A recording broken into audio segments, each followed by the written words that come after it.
ada konstituen kita itu yang C generation atau apalah istilahnya yang masih muda.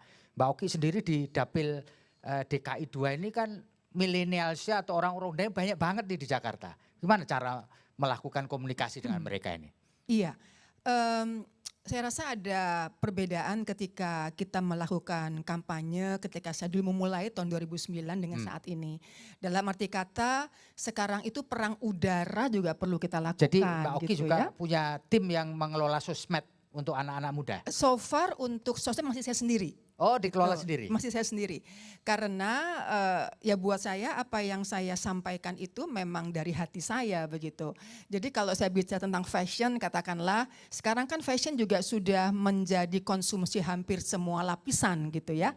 Kalau di zaman saya waktu jadi model fashion itu hanya untuk apa namanya certain sosial aja gitu. Ya. Tapi sekarang semua orang sudah paham akan fashion dan berbicara mengenai fashion tentu saya bisa menyentuh mereka begitu yang memang senang akan dunia fashion, senang dengan penampilan dan biasanya itu saya sampaikan melalui medsos saya atau ketika saya turun pun saya juga melakukannya.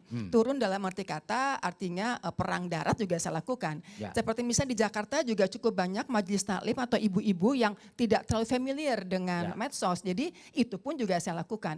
Mungkin kalau dipresentasikan Mas Feby bisa dikatakan bahwa 60% mungkin sekarang untuk medsos atau perang udara itu 40%-nya mungkin tetap kita harus turun ke bawah begitu. Ya jadi sekali lagi memang untuk generasi muda seperti yang kami katakan tadi belajar TikTok misalnya, aktif di Instagram misalnya, itu memang suatu keniscayaan ya.